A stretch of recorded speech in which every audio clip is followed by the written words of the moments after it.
आपके पास कहने को 400 चैनल्स हैं, न्यूज़ चैनल्स हैं जो दुनिया का रिकॉर्ड है। आप कभी बैठ के सोचें उस बारे में कि भाई कहाँ, मतलब what has happened to discourse, what has happened to conversation, what are we teaching our next generation, how to converse, how to argue.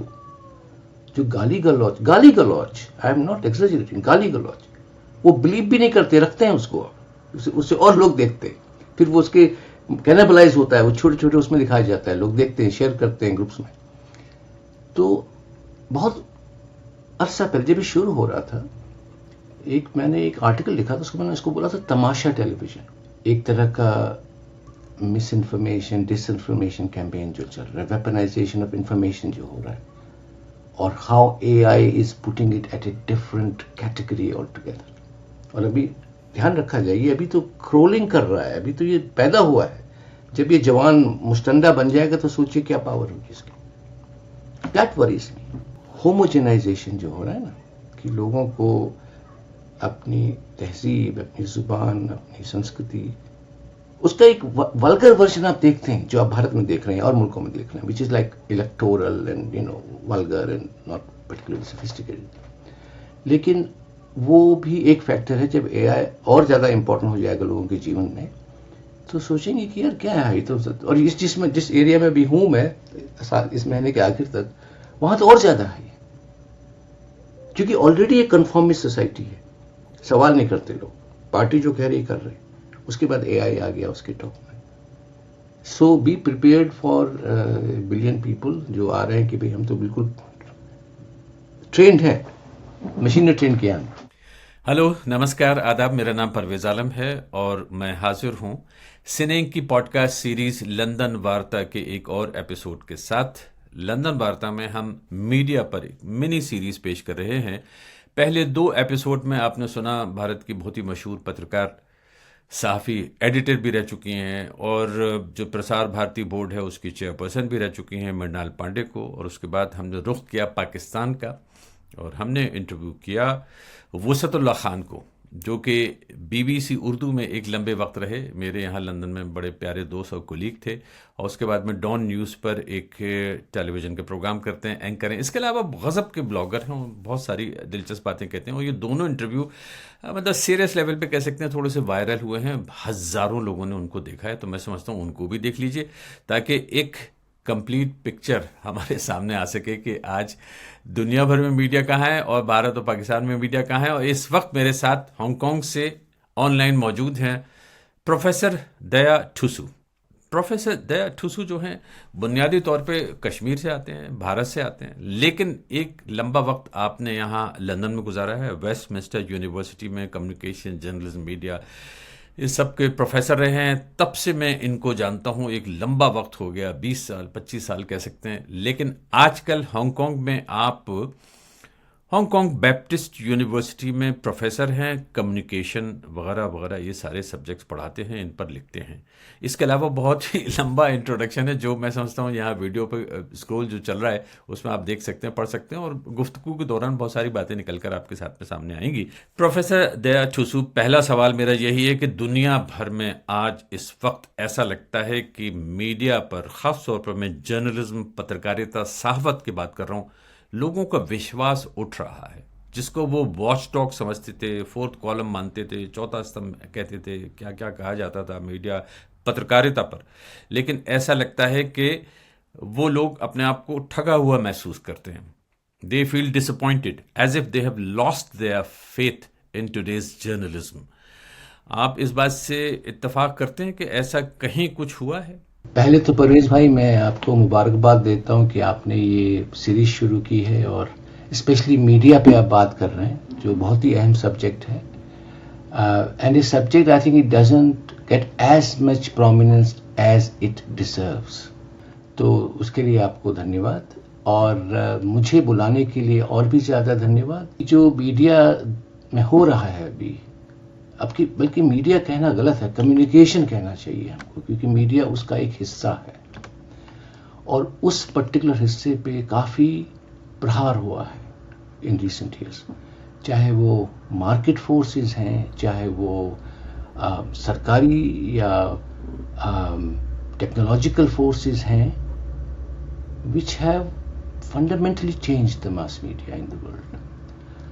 अब जो आपने मुझसे सवाल किया, मैं थोड़ा सा उसको क्वालिफाई करूंगा, क्योंकि दुनिया बहुत कॉम्प्लिकेटेड चीज है. जो आप कह रहे हैं वो जमहूरियतों में बात हो सकती है कि भाई जमहूरियत में जो मीडिया का रोल था as the fourth state, that has been undermined across the world, you could argue. लेकिन अगर आप और मुल्कों को देखें, चाइना को फॉर एग्जांपल आप देखें, रशिया को आप देखें, वहां दूसरे तरह का मीडिया सिस्टम है. और उनको ये जो हमारे डिबेट्स हैं कि भाई फोर्थ स्टेट क्या होता है, that is a very different connotation there, very different discussion. तो एक तो वो बात कहने वाली कि जब हम दुनिया की बात करते हैं तो we need to be careful कि हम बेसिकली एक western dominated liberal democratic world की बात कर रहे हैं, जिसमें कई हिस्से जो हैं दुनिया के उसमें नहीं वो इन्वॉल्व हैं. In fact you can argue that there is a backlash against that this kind of liberal media structures and systems and ideas. फिर आपने कहा कि जो प्लेटफॉर्म्स जो अभी आए हैं उनकी जो इम्पोर्टेंस है, वो जो टेक्नोलॉजिकल बात मैंने कही शुरू में, उससे काफ़ी परिवर्तन हुआ है. इन द सेंस कि आज जो ट्रेडिशनल मीडिया का जो रोल था, आज वो रोल न्यूज़ रूम से निकल के सड़क पे आ गया है, आम आदमी के पास आ गया या आम औरत के पास. आपने हमारी बहस को एक बहुत दिलचस्प जानिब मोड़ दिया है, और वो आपने चीन का जिक्र किया, रूस का जिक्र किया. मुझे ये भी पता है कि आपकी ब्रिक नेशंस जो हम कहलाते हैं, जिसमें साउथ अफ्रीका भी है, जिसमें भारत है, जिसमें रूस है, जिसमें चाइना है, तकरीबन 1.47 1.43 इस तरह की पॉपुलेशन है चाइना भारत की और चाइना की, और उसके बाद में फिर आ जाता है रशिया, उसकी भी अच्छी खासी पॉपुलेशन है. तो मतलब तकरीबन 3 बिलियन से ज़्यादा तो ये पॉपुलेशन ब्रिक नेशंस में ही निकल के आ जाती है. तो इसलिए और भी इम्पॉर्टेंट हो जाता है. और उसमें रशिया का जो मीडिया का सेटअप है वो बिल्कुल ही अलग है, जिसके बारे में हम ये जानते हैं. चाइना का तो और अलग है, चाइना का तो फंडामेंटली अलग, चाइना का और है. तो मैं वो भी समझना चाहूँगा, लेकिन अभी नहीं. इसीलिए मैंने कहा कि बहुत ही दिलचस्प बात होगी आपसे ये समझना है कि चाइना में मीडिया कैसे फंक्शन करता है और रशिया में मीडिया कैसे फंक्शन करता है. और भारत में बहुत सारे लोगों को कहना है कि शायद अब हम उसी मॉडल की तरफ जा रहे हैं. बहुत सारे लोग तो यहाँ तक कह देते हैं गुस्से में आके कि हम नॉर्थ कोरिया के मॉडल की तरफ जा रहे हैं, चाइना से भी आगे निकल गए. उसको बहस को यहाँ पे छोड़ देता हूँ.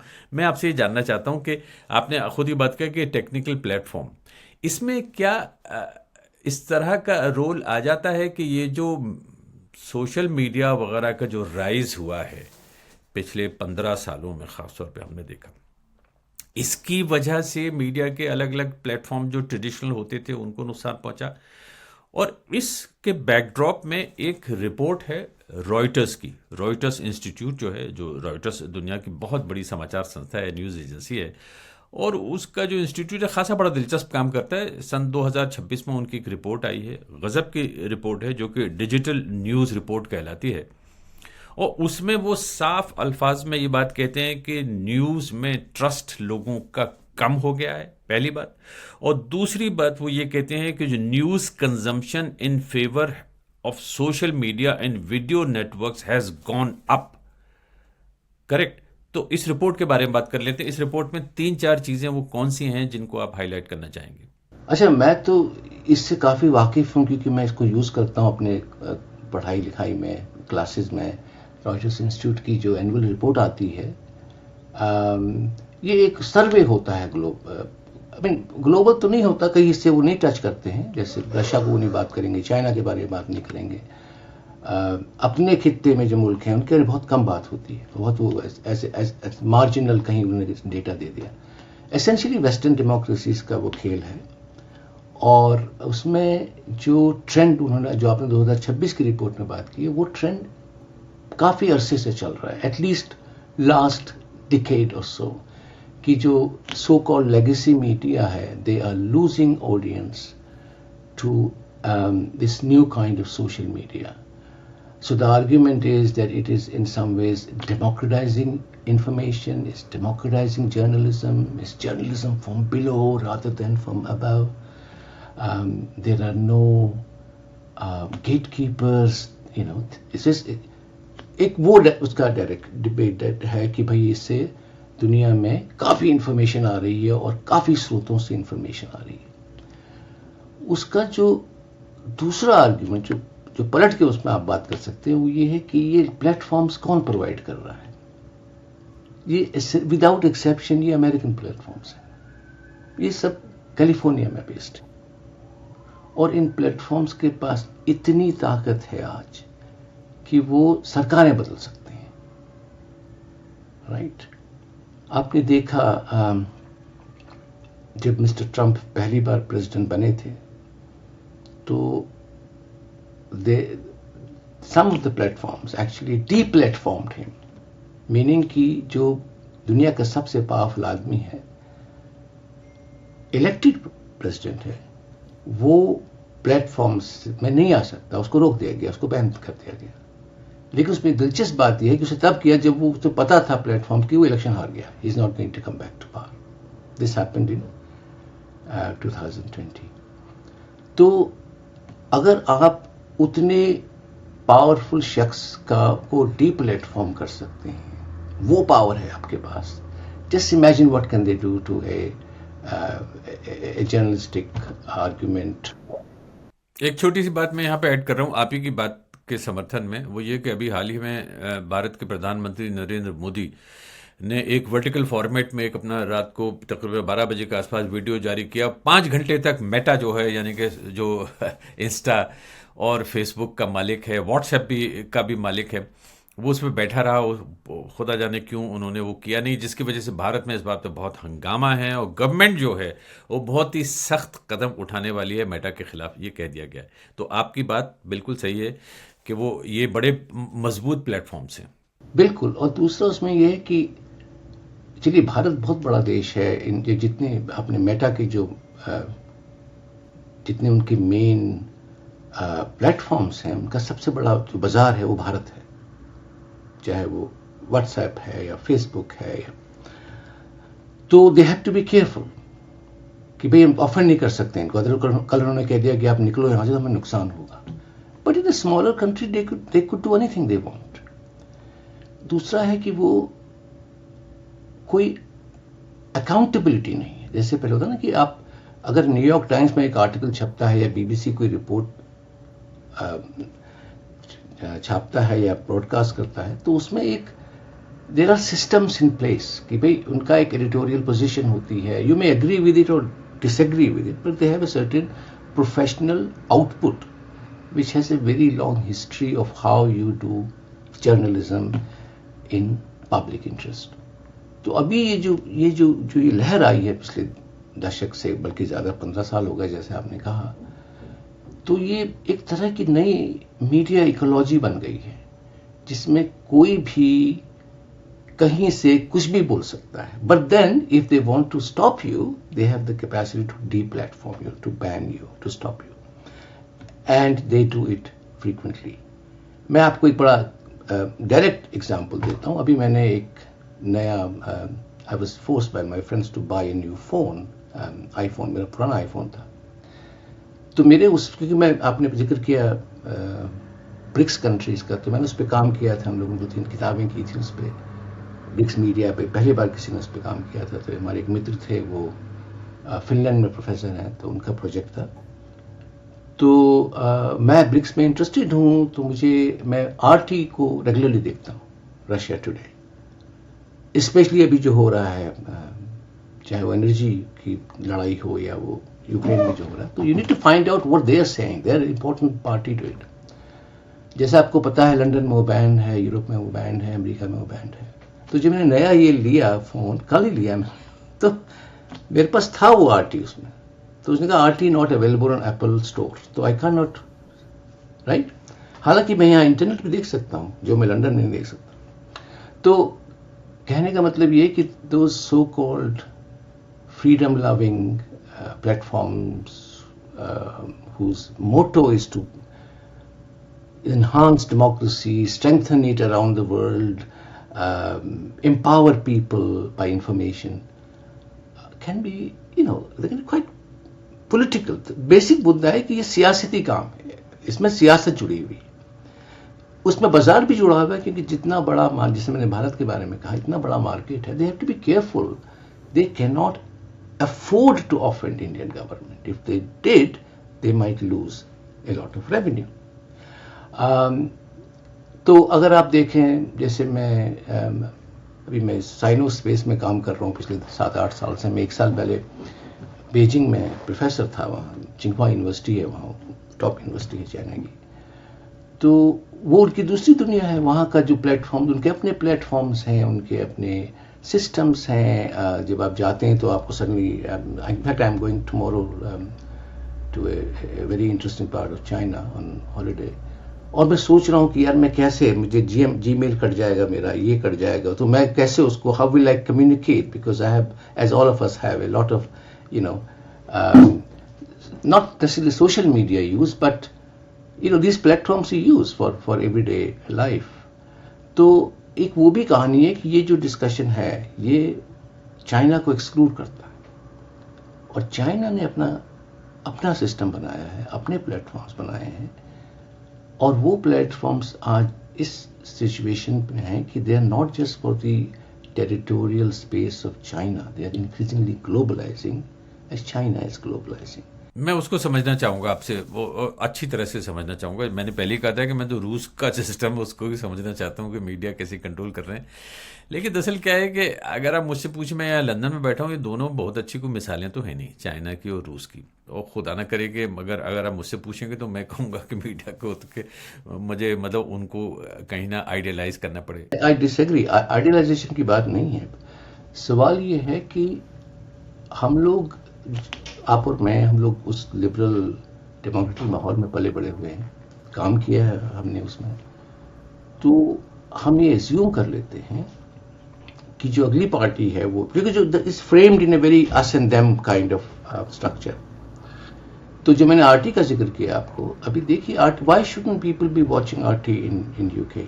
मेरे सवाल था एक बीच में, ऑब्जर्वेशन था, वो ये था कि जब आप ये कह रहे थे भारत में सरकारों को लेके इन मेटा को और इनको बहुत सेंसिटिव होना पड़ेगा कि वो नाराज़ न करें, ऐसा लगा कि एक कम्युनिकेशन का प्रोफेसर जो है उसको सिर्फ सरकारों की चिंता है, हुकूमतों की चिंता है, लेकिन जो एक बड़ी तादाद में जो लोग हैं वो ये भी चाहते हैं कि आप गवर्नमेंट के कहने पे आके जिसका अकाउंट चाहे बंद कर देते हैं, जिसका हैंडल जो है वो ख़त्म कर देते हैं, जिसके वीडियो आपको उड़ाने हो वो उड़ा देते हैं, और गवर्नमेंट की ज़रूरत से ज़्यादा सुनते हैं। तो असल मानों में तो जो कंज्यूमर्स हैं न्यूज़ के सोशल मीडिया पे, उनकी शिकायत हुकूमतों से है, प्लेटफॉर्म से है। इससे मतलब नहीं है उनको कि आपने किसी को डिप्लेटफॉर्म कर दिया किसी मुल्क, वो एक अलग कहानी हो सकती है।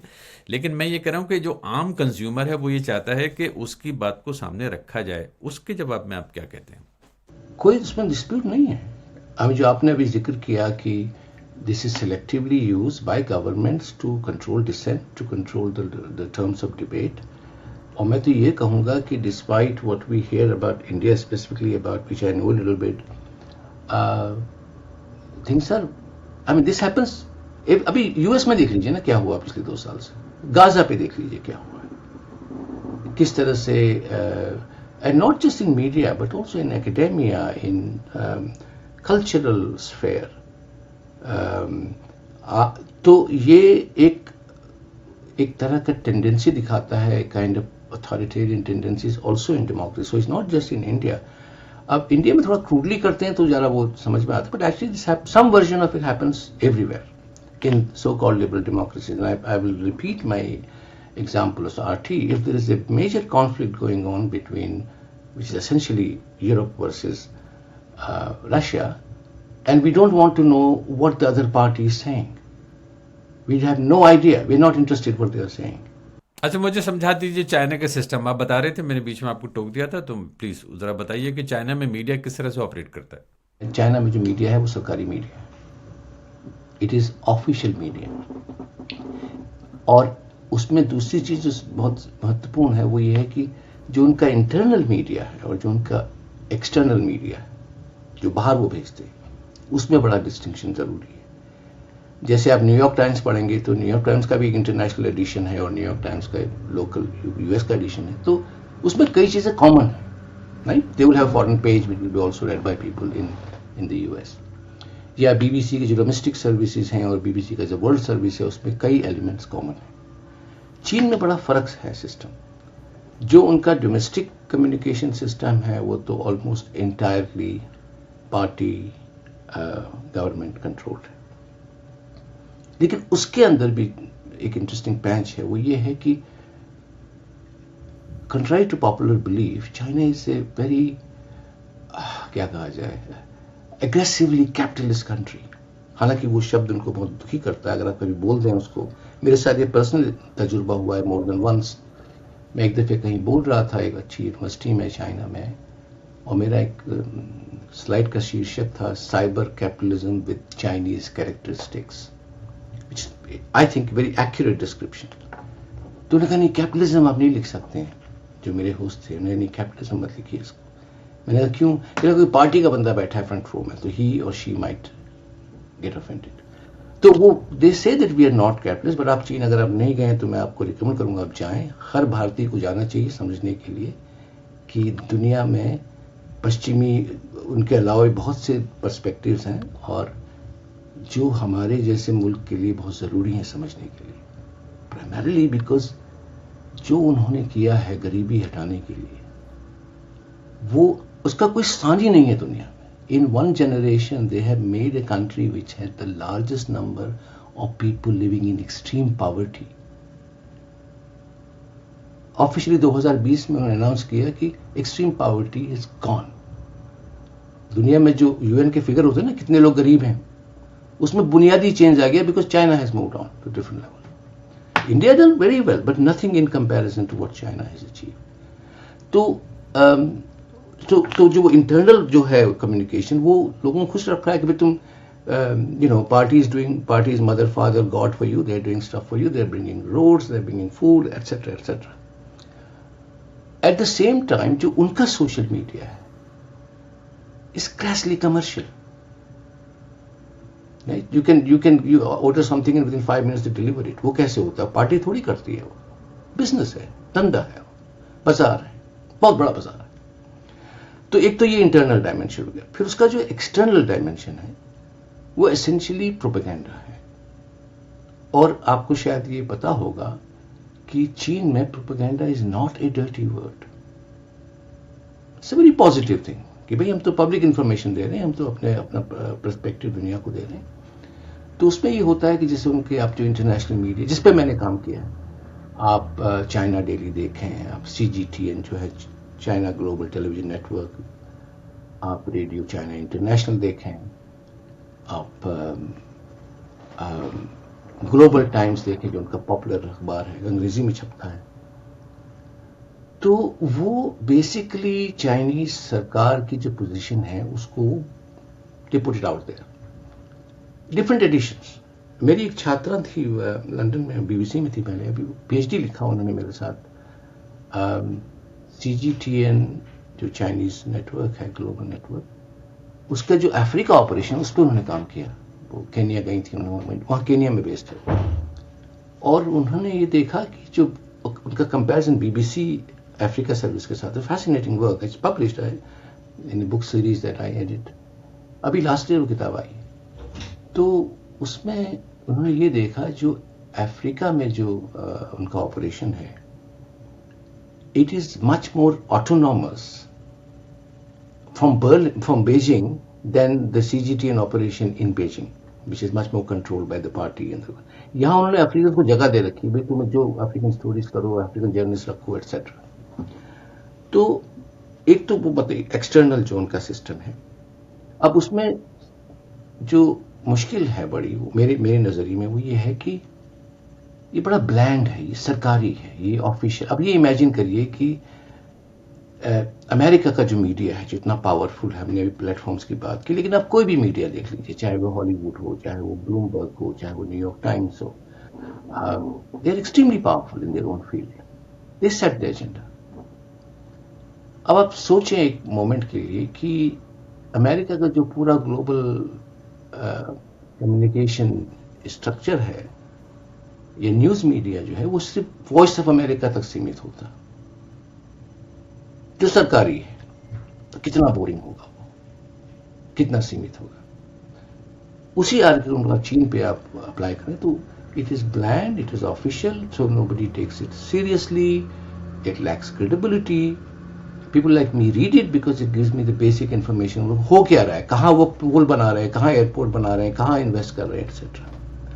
बट आप लंदन में मिल जाएंगे, फ्री कॉपी मिल जाती है चाहे चाइना डेली की, कोई पढ़ता नहीं है उसको.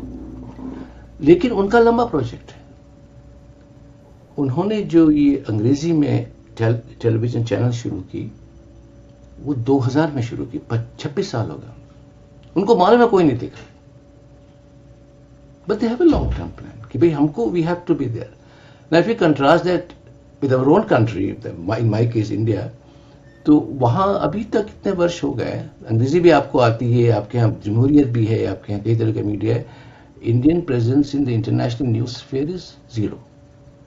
टर्की का है, ईरान का है, अल जजीरा है, I can go on, list is very long. India is missing. It's a striking absence. खैर, तो चीन ने ये जो एक्सटर्नल इंटरनल वाली बात बताई, ये ध्यान में रखने वाली है. उसमें एक जो नया एडिशन हुआ है जो इम्पोर्टेंट है वो ये है कि पिछले 10 सालों से उन्होंने ये बड़ा प्रोजेक्ट शुरू किया, belt and road initiative, BRI, जो अभी 150 मुल्कों से जुड़ा हुआ है. तो उसमें भी सोचने वाली बात ये है कि मैं अक्सर ये कंपैरिजन करता हूँ. आप मार्शल प्लान के बारे में सोचें. Marshall plan second world war के बाद यूरोप, वेस्टर्न यूरोप का रिकंस्ट्रक्शन करने के लिए किया था. अमेरिकन प्रोजेक्ट, ठीक है, बनाया उन्होंने, फिर से रिबिल्ड किया, मार्केट बना, एटसेट्रा एटसेट्रा. आज 2026 में American imprint on European foreign policy, European defense policy, European popular culture is profound. To the extent that the of all people, the French president said that हम तो vassal states है United States के. Macron said that publicly. वो एक सीमित geographical area में था, सीमित समय के लिए था. Now just let me finish that thought. Multiply that by 50 times in geographical terms, right? Trillions of dollars spent, etc., etc., etc.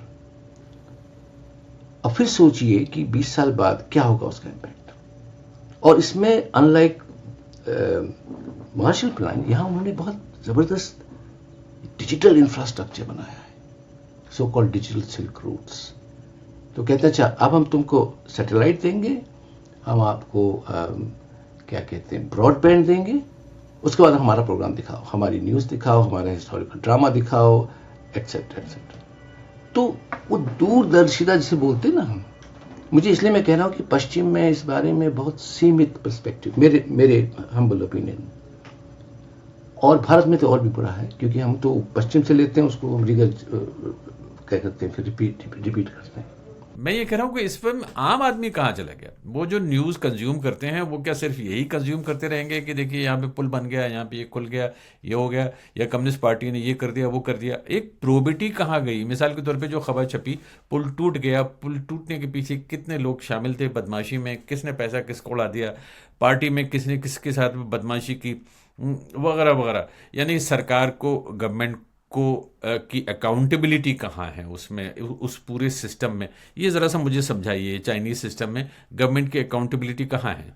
बिल्कुल, आपने बिल्कुल दुरुस्त फरमाया, क्योंकि मैंने जैसे शुरू में कहा, ये सरकारी तंत्र है. It is a party state media.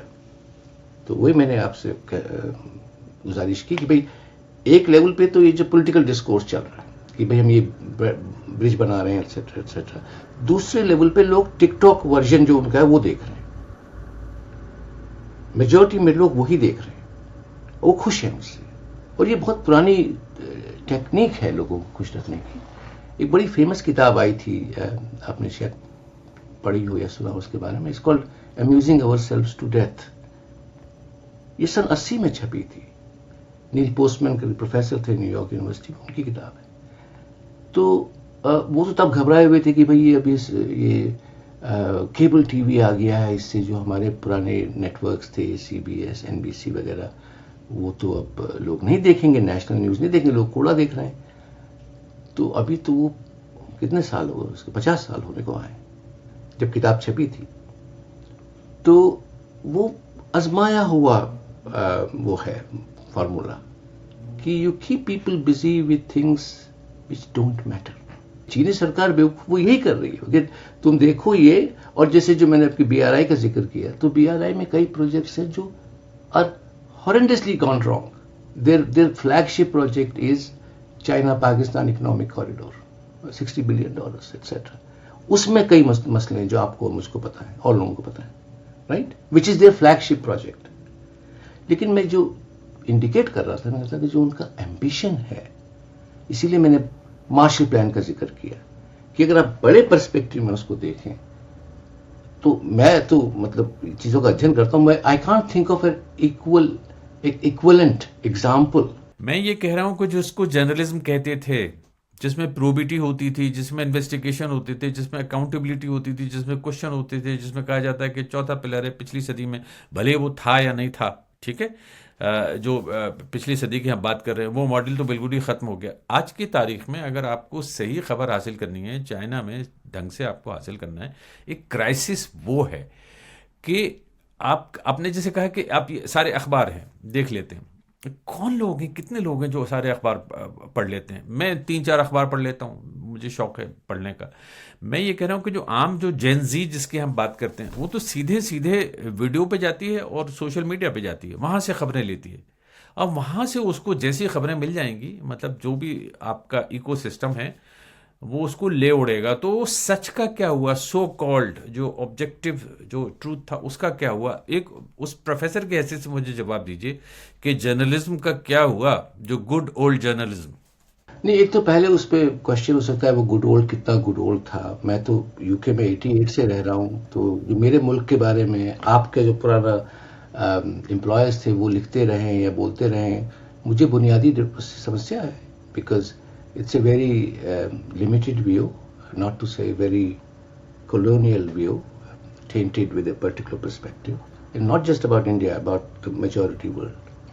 तो मेरी तो वो आप मेरा काम देखें पिछले 30 साल में, तो मैं ये 30 साल पहले मैं लिख रहा था, ये कोई नई बात नहीं है, और मैं नहीं, कई लोग उस पर काम कर रहे हैं। तो मेरा तो एक बहुत बड़ा प्रोजेक्ट है, जब मैं वापस आऊँ तो मैं BBC पे काम करूँगा, एक लंबा चौड़ा एक मोटा, वो BBC और लॉस ऑफ एम्पायर कैसे उन्होंने डील किया इसके साथ साइकोलॉजिकली, और कैसे वो कि अगर भारत की इकोनॉमी ब्रिटेन से बड़ी है तो वो कैसे उसको डील करते हैं। That's an interesting question to ask. Good old journalism उसका क्या हुआ? मैंने पहले उसी का मैंने जवाब दिया आपको। गुड ओल्ड जर्नलिज्म को डिफाइन करना पड़ेगा कि वो गुड ओल्ड था कि नहीं था। अब देखिए, मैं आपकी तरह भारत में पला बड़ा हूँ, मैं तो I am very proud of the fact कि मैं स्कूल से PhD तक सारा मैंने भारत में पढ़ा है। Very proud of the education we had with very few resources. कितने बढ़िया हमारे टीचर्स थे, चाहे वो प्राइमरी स्कूल में या यूनिवर्सिटी में प्रोफेसर्स थे। आपने JNU से PhD की है ना? जी, मैं JNU में PhD किया बहुत अर्से पहले, और मैं इंटरनेशनल रिलेशन मैंने PhD किया, तो मैं कम्युनिकेशन में थोड़ा अलग उससे आया, इसीलिए आप मेरे काम में अंतर्राष्ट्रीय संबंध ज़्यादा देखेंगे, मीडिया कम देखेंगे। खैर, तो हमारे यहाँ आपको याद होगा टाइम्स ऑफ इंडिया जो न्यूज़पेपर ऑफ रिकॉर्ड, उसमें श्यामलाल एक कॉलम लिखते थे, मरहूम श्यामलाल। तो पढ़ा जाता था, उसमें वो फिलोसफर्स की बात करते थे, उसमें वो सोशल मुद्दों पे, पॉलिटिकल मुद्दों पे बढ़िया। हमने तो अंग्रेजी सीखी पढ़ के। वो आज आप टाइम्स ऑफ इंडिया मुझे एक आर्टिकल दिखाइए, कहते कि यार इसमें it made me think about something.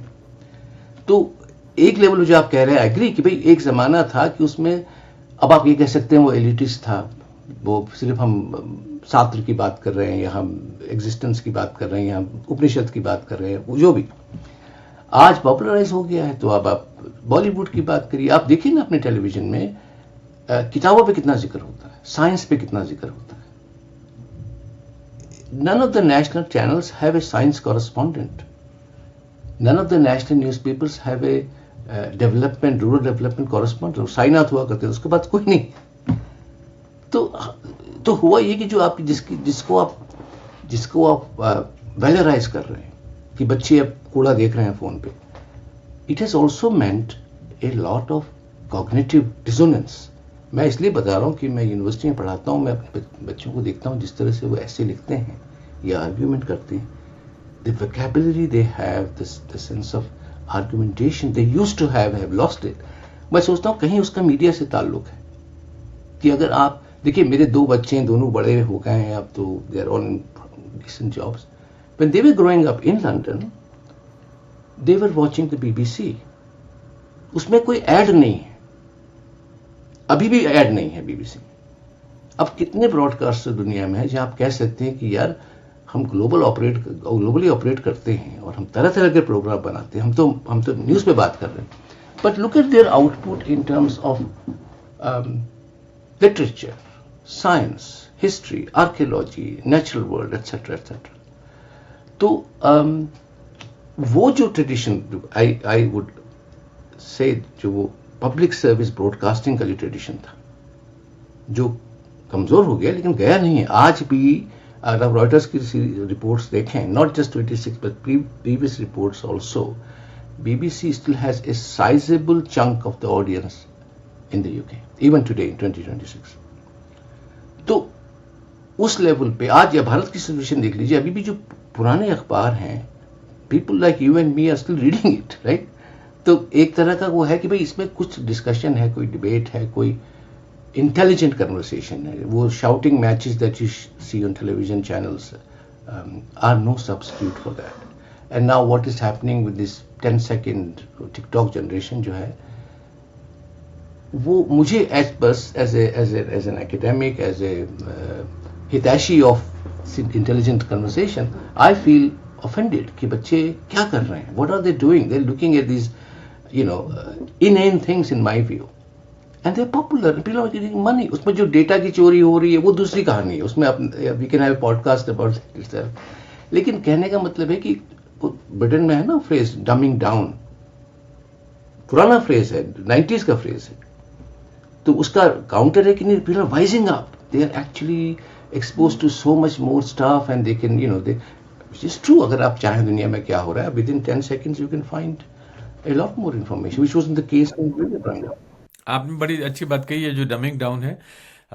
BBC में अपने दोस्त पहले भी थे, अब भी हैं बहुत सारे, तो वो कुछ खबरें हमें भी मिलती रहती हैं, हम भी ज़रा नज़र रखते हैं। तो उसमें ये होता है कि अब बीबीसी न्यूज़ रूम में, ये मैं कह रहा हूँ बाकायदगी से, ऑन रिकॉर्ड कह रहा हूँ कि इस तरह की जब मीटिंग होती है तो उसमें जिस तरह अगर 10 सजेशंस आते हैं, 10 में से 8 सजेशंस जो होते हैं वो डमिंग डाउन टाइप के होते हैं कि साहब वो नॉर्थ कोरिया में ये हो गया, जिहादी लड़कियों ने ये कर दिया, फलाने ने ये कर दिया, वो कर दिया। वो एडिटोरियल जो है वो उनके फेवर में जाता है, मतलब हाँ ये करो, इसलिए कि इस पर ज़्यादा क्लिक्स आएंगे, ज़्यादा हिट्स आएंगे। अनफॉर्चुनेटली ये बीबीसी के अंदर की कहानी है जो हम रिफ्लेक्ट करती है। उनके आउटपुट को उठा के देख लीजिए, उसी हिसाब से लोग जिसको रिस्पॉन्ड कर रहे हैं। अब मैं यहाँ पे आ रहा हूँ, यानी लोग रिस्पॉन्ड कर रहे हैं, क्लिक बेट्स वाला जो सिस्टम है, जिस तरह की खबरें हैं, इंडियन में भी मीडिया इसी तरह से ऑपरेट कर रहा है, उसकी तरफ जा रहे हैं, ये तो एक सच है। मैं उससे थोड़ा सा इंडिया के बारे में ज़रा सा एक सवाल और कर लेता हूँ। ये जो गोदी मीडिया वगैरह टर्म मैं कभी इस्तेमाल नहीं करता, आमतौर पे सिर्फ इसलिए इस्तेमाल कर लेता हूँ कि अगर सामने वाला कह रहा है एक्सप्लेन करने के लिए, मुझे थोड़ी सी बेतुकी सी लगती है। लेगेसी मीडिया कह सकते हैं एकेडमिक में। क्या ये जो चला है, ये जो नफरत एक उमड़ के आ रही है, ये किस हद तक जस्टिफाइड है? इंडिया में लोगों का जो एक ट्रीटमेंट है, जो लेगेसी मीडिया, कन्वेंशनल मीडिया, जिसमें कि हिंदुस्तान के सबसे बड़ी टीवी चैनल्स हैं, उनका जिक्र ज़्यादा है, यानी गोदी मीडिया कहते हैं। तो ये गुस्सा कहाँ ले जाएगा लोगों को? देखिए, गुस्से के रूट पे जाना पड़ेगा ना हमें। तो मेरे नज़रिए में जो सबसे बड़ा चेंज हुआ है वो निज़ाम बदला है। 2014 में निज़ाम बदला, तो लोग आए जिनका दिल्ली की एलिट से बहुत लिमिटेड रास्ता था, वो आए और दे टुक ओवर। तो जब वो आए तो उनके खिलाफ मीडिया था।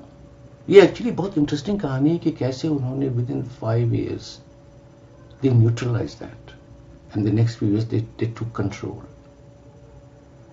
और अब ये आलम है कि आपके पास कहने को 400 चैनल्स हैं, न्यूज़ चैनल्स हैं, जो दुनिया का रिकॉर्ड है। आप कभी बैठ के सोचें उस बारे में कि भाई कहाँ, मतलब what has happened to discourse, what has happened to conversation, what are we teaching our next generation? How to converse, how to argue. जो गाली गलौज, आई एम नॉट एक्सैजरेटिंग, गाली गलौज, वो बिलीव भी नहीं करते, रखते हैं उसको, उससे और लोग देखते हैं, फिर वो उसके कैनिबलाइज होता है, वो छोटे छोटे उसमें दिखाया जाता है, लोग देखते हैं, शेयर करते हैं ग्रुप्स में. तो बहुत अरसा पहले जब शुरू हो रहा था, मैंने एक आर्टिकल लिखा था, उसको मैंने इसको बोला था tamasha television. And I think tamasha is a good phrase to kind of encapsulate what is happening. You know, gaudy, vulgar, street theatre, वो नेशनल टेलीविजन पर. तो उसके actually I shouldn't sound I am playing my own trumpet, लेकिन मैंने एक पुस्तक लिखी थी 2008 में आई थी वो.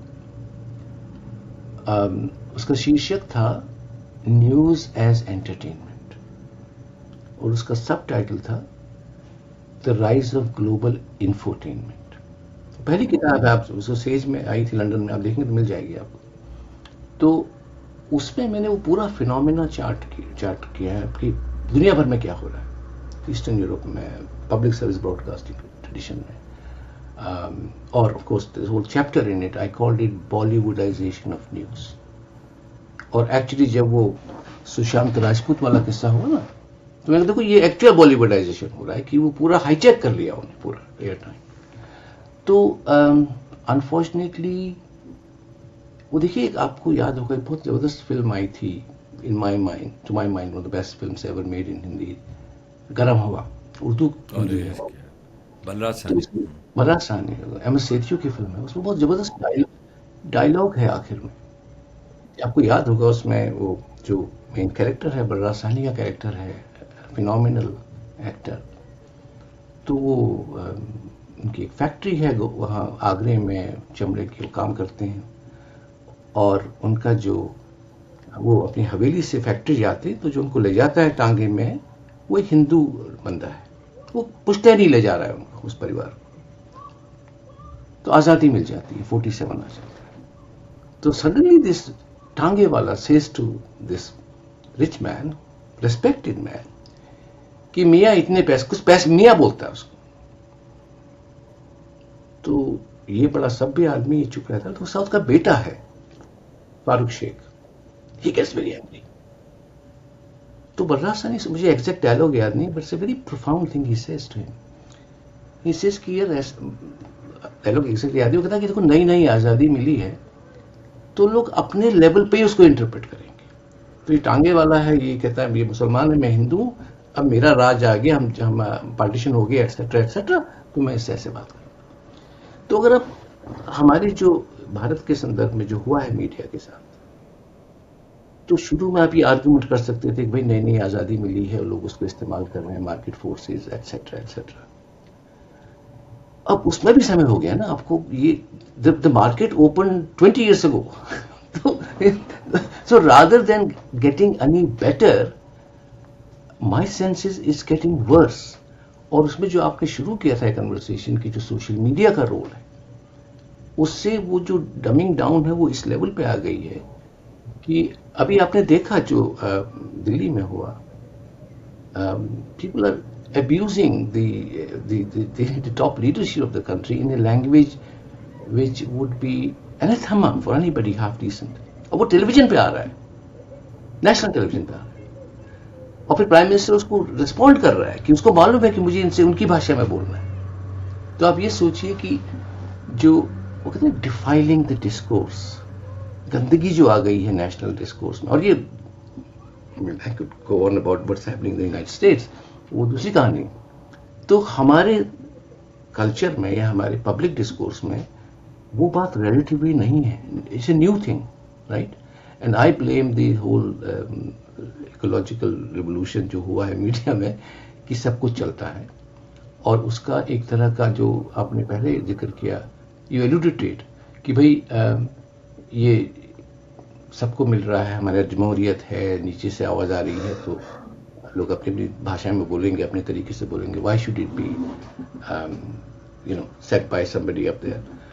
तो वो इंटरेस्टिंग आर्ग्यूमेंट है, उसमें बहुत कुछ लिखा गया है। मेरे 2-3 ऑब्जर्वेशन है आपकी बातों को सुन के। एक तो ये कि आपने जब बात कर रहे थे टेलीविजन पे, क्या है, अब से 20 साल पहले भी एक शो आता था, जेरी स्प्रिंगर चले गए दुनिया से, उनके नाम पे यहाँ पे यूके में बड़ा ज़बरदस्त एक ऑपेरा म्यूजिकल शो भी था, मैंने देखा था, बड़ा गजब का था। और उनके शोज़ भी मैं देखता था, उसमें सब ये गालियाँ दुनिया भर की सारी चीज़ें एक ज़माने में होती थी टेलीविजन। तो टेलीविजन में बहुत सारे लोगों ने देखा क्या रेटिंग होती थी उसकी, जेरी स्प्रिंगर की। लेकिन ये कि वो अपने आप में जीनियस आदमी कहा जाता है जिसने कि एक नई तरह की फॉर्मेट टेलीविजन को दी, ये तो यहाँ से हो गया। तो मगर ये कि ये तो इस्टेब्लिश हो गया था कि भाई समाज दरअसल क्या है, ये जो मीडिया में दरअसल क्या है। लोग अब आपसे ये सवाल करेंगे, ये तो समाज है ना, मतलब कहीं गंदी गालियां दे रहे हैं, ये गंदी गालियां समाज देता है ना। तो बात यहाँ से निकल के आती है। दूसरी बात ये भी निकल के आती है कि अगर आप इंस्टा को पहले देख लें, ये जो कॉकरोच पार्टी का जो आंदोलन हुआ उससे पहले देख लीजिए, मैं देखता हूँ एज ए स्टूडेंट समझ लीजिए, एज ए कंज्यूमर समझ लीजिए, क्योंकि मुझे अपना प्रोडक्ट भी लगाना होता है, वहाँ पे कुछ ना कुछ करना होता है। तो उसमें क्या है कि ये ज़बान पहले से है, मतलब दिलचस्प बात यह है। लेकिन आमतौर पे होता ये था कि हमारी जो चाय खाने में बैठ के या चंडू खाने में बैठ के या शराब के 2 पैग लगाने के बाद में गुफ्तगू एक अलग तरह से होती थी, लेकिन वो सारी बातें अब सोशल मीडिया वगैरह इन सब के ज़रिए सबके सामने आ जाती हैं। तो मगर है ये कि वो मीडिया ने नहीं बताया, हम हैं ही ऐसे। मतलब ये कि जो नई जनरेशन अगर फर्स्ट इस तरह की ज़बान का इस्तेमाल कर रही है तो कर रही है। माँ बाप को बहुत पहले ही पता होना चाहिए था कि उनके बच्चे आप किस ज़बान में बात करते हैं, लेकिन अनफॉर्चुनेटली वो सोए पड़े थे। अचानक उन्होंने देखा उसमें कि भाई ये तो क्या गज़ब की अजीब सी बातें कह रहे हैं, बड़ी गंदी बातें कर, ये गैर पूरे मुल्क में इस बात पे बहस है। और तमीज़ क्या है, ये क्या है, वो क्या है। अच्छा, कोई भी अपनी ज़बान पे गौर नहीं कर रहा कि वो किस तरह उसके, यानी किसी भी पार्टी के लोग हैं वो किस तरह की ज़बान का इस्तेमाल करते हैं दूसरों के बारे में, लेकिन उनको सारा तरस दूसरे की ज़बान पे है। आप ये कह रहे हैं, मैं ये मान लेता हूँ कि सारी चीज़ें हो रही हैं मीडिया में, बहुत ही बचकाना सा मैं सवाल करना चाहता हूँ, इसलिए कि इतना इंटेलेक्चुअलाइज करके भी हमने देख लिया कि कुछ हासिल तो हुआ नहीं हमें अब तक किस डिस्कशन में, मतलब उस हिसाब से कि हो क्या रहा है, टोटल कन्फ्यूजन है। मैं आपसे कह रहा हूँ कि ये सब कहाँ ले जाएंगी चीज़ें, हमको थोड़ा सा ज़रा गाइड कर सकते हैं। मतलब मीडिया के बहुत सारे स्टूडेंट्स हैं, देख रहे हैं, प्रोफेसर हैं कि भाई ये हो रहा है, जैसे कि प्लेटफॉर्म्स। अब मैं यहाँ पे आ जाता हूँ, थोड़ा सा एक इंटेलेक्चुअल एलिमेंट डाल देता हूँ। बड़े बड़े प्लेटफॉर्म्स आ गए हैं। ये बड़े बड़े प्लेटफॉर्म जो हैं हज़ारों अखबारों को खा गए हैं, टेलीविज़न चैनल्स को पी गए हैं, और उसके बाद में इनके ज़रिए से आप तक खबर पहुंचती है। जो आज का नौजवान है वो बड़े प्लेटफॉर्म से जाके यहाँ से न्यूज़ कंज्यूम करता है, और इनकी मनापली है इन बड़े बड़े प्लेटफॉर्म्स की। ठीक है, यहाँ तक तो आप मुझसे सहमत हैं। मैं ये कह रहा हूँ, अब हम कहाँ जा रहे हैं अगले 5 साल में? बहुत दिलचस्प सवाल है आपका। लोग इस पे ऑलरेडी बात कर रहे हैं। Phrases like platform imperialism is already at least 3 books with that title. Cloud empires की बात करते हैं लोग कि ये जो हम अपना फोटोग्राफ्स डेटा डाल देते हैं क्लाउड में, एजम्पशन इज कि सम डिवाइन कंपनियां हैं, 5-6 कंपनियां दुनिया में, उसमें 2-3 चाइनीज हैं, वो सब उनके पास है डेटा इंपीरियलिज्म की बात करते हैं लोग। अभी मेरी एक पुस्तक आई थी लास्ट ईयर, उसका शीर्षक था changing geopolitics of global communication. वो मेरी पहली किताब है जो ज़्यादा IR से प्रभावित है, इंटरनेशनल रिलेशन की किताब है, लेकिन वो कम्युनिकेशन फोकस है। तो उसमें एक चैप्टर जिसका मेरा शीर्षक था डिजिटल इंपीरियलिज्म वर्सेस एम्पावरमेंट। भाई एक तो इंपीरियल आर्ग्यूमेंट जो बहुत पुराना आर्ग्यूमेंट है, कि वो किसी से बड़ा अच्छा शेयर है ना कि क्या है वो, फर्क है सिर्फ किरदारों का, बाकी खेल पुराना है। तो किरदार बदल गए। रॉयटर्स 19th सेंचुरी में रॉयटर्स का जिक्र किया। रॉयटर्स और वुल्फ एक एजेंसी हुआ करती थी जर्मन, और हावस जो AFP जिससे निकल के आया।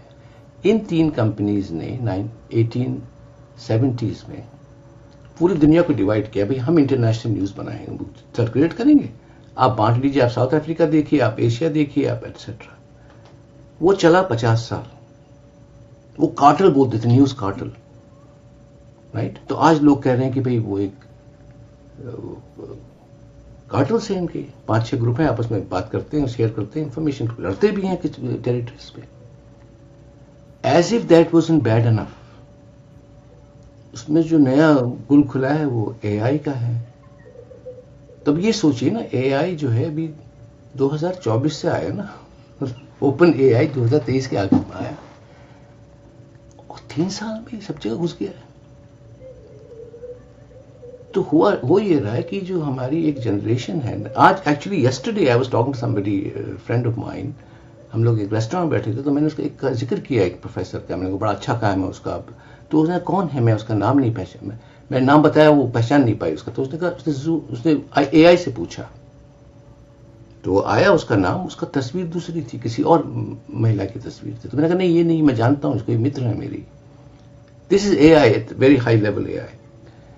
तो ये जो नया एक सिस्टम आया जिसमें आपने अपनी इंटेलिजेंस, आपने अपनी मेमोरी आउटसोर्स कर दी है, मशीन को दे दी है, और ये मशीनें जो इनको चला रहे हैं वो 3-4 कंपनियां हैं। और परेश भाई सोचने वाली बात ये कि सभी एक ही मुल्क से क्यों आता है। इंटरनेट वो बनाते हैं, बाकी लोग उसको अडेप्ट करते हैं, उसमें ऐड करते हैं। चीनियों ने भी वही किया ना, AI वहीं से आया। चीनियों ने कहा हम सस्ता बनाएंगे, बेचेंगे दुनिया को, राइट। तो I think that is the next stage of a kind of, in my view, empowerment, intellectual empowerment, aesthetic empowerment, कि लोग पोइट्री कैसे लिखेंगे, लोग फिलॉसफी के बारे में कैसे बात करेंगे, क्योंकि बात तो बनाल हो रही है ना, बात वो भी बात वो देख के बता रहे हैं कि भाई ये बता रहा है कि यहाँ नहीं जा सकते, लेफ्ट नहीं जा सकते, राइट जाना है आपको। तो this is to me very worrying कि जो हो रहा है, और जिस स्पीड से हुआ है कि with in 3 years it has become the norm almost. आपने कहा is worrying, what else is worrying at this stage and in the context of journalism and media? वो क्या चीजें हैं जो आपको फिक्रमंद कर रही हैं? देखिए सबसे बड़ा जो आपने उसका you alluded to that, which is कि जो पोलराइजेशन हो रहा है, और वो सिर्फ एक व्यक्ति विशेष या एक कंट्री विशेष में नहीं हो रहा है, ग्लोबली हो रहा है। एक तरह का मिस इन्फॉर्मेशन, डिसइन्फॉर्मेशन कैंपेन जो चल रहा है, वेपनाइजेशन ऑफ इंफॉर्मेशन जो हो रहा है, और how AI is putting it at a different category all together. और अभी ध्यान रखा जाए, ये अभी तो क्रोलिंग कर रहा है, अभी तो ये पैदा हुआ है। जब ये जवान मुस्टंडा बन जाएगा तो सोचिए क्या पावर होगी इसकी। दैट वरीज मी। क्या होगा? बेसिक बात है कि इनको चलाने के लिए एनर्जी चाहिए बहुत। वो एनर्जी कहां से आएगी? जो अभी हो रहा है, यूक्रेन देख लीजिए, ईरान देख लीजिए, सबके बेस में क्या है, रिसोर्स, किसके पास रिसोर्सेस है। ईरान तो भूल जाइए, पिछले 40-50 साल से मिडिल ईस्ट में क्या चल रहा है। What is at the heart of it? What is at the heart of petrol dollars? कहां से वो कहानी कहां से बनी? तो अब ये लोग कह रहे हैं कि हम चांद पे खोदेंगे, या will have you know space में होगा वो, जहां वो बन रहा होगा एनर्जी का सोर्स। अगर आपको नहीं देखा, मैं रिकमेंड करूंगा आप एलन मस्क का इंटरव्यू देखिए, अभी उन्होंने दिया है इकोनॉमिस्ट की एडिटर इन चीफ। उसका पहला हिस्सा देखने वाला है जो वो, दूसरा हिस्सा भी इंटरेस्टिंग है फॉर अदर रीजंस, लेकिन AI के संदर्भ में पहला हिस्सा इंटरेस्टिंग है। तो अब देखिए, जो ये तो एक एनवायरनमेंट की मैंने बात की, विच इज एक्सट्रीमली इंपॉर्टेंट। तो वो कहां से आएगी एनर्जी, कितने इराक हमको इन्वेंट करने पड़ेंगे, फिर इन्वेट करने पड़ेंगे to make that sustainable. So it's a deeply worrying thing. अब होता ये ना, देखिए जिन लोगों के पास पावर है, power to set the terms of debate, power to set the discourse, वो तो करेंगे, उनका अपना फायदा है इसमें। अगर वो लोगों की नॉलेज, मेमोरी सब अपने पास रखने की क्षमता रखते हैं और सब इस्तेमाल कर रहे हैं, तो होगा ये कि लोगों को पता नहीं होगा कि वो कहां से आए, उनका इतिहास क्या है, उनका कल्चर क्या है, उनकी जुबान क्या है। और I worry on that front too already a kind of homogenization जो हो रहा है ना, कि लोगों को अपनी तहजीब, अपनी जुबान, अपनी संस्कृति, उसका एक वल्गर वर्जन आप देखते हैं, जो आप भारत में देख रहे हैं और मुल्कों में देख रहे हैं, which is like electoral and you know vulgar and not particularly sophisticated. लेकिन वो भी एक फैक्टर है, जब AI और ज्यादा इंपॉर्टेंट हो जाएगा लोगों के जीवन में, तो सोचेंगे कि यार क्या है ये तो। और जिस एरिया में भी हूं मैं, इस महीने के आखिर तक, वहां तो और ज्यादा है, क्योंकि ऑलरेडी एक कन्फॉर्मिस्ट सोसाइटी है, सवाल नहीं करते लोग, पार्टी जो कह रही कर रहे, उसके बाद AI आ गया उसके टॉप में। So be prepared for billion people जो आ रहे हैं कि भाई हम तो बिल्कुल ट्रेंड हैं मशीन ने ट्रेन किया। दया किशन ठुसू, बहुत बहुत शुक्रिया आपका। धन्यवाद, थैंक यू।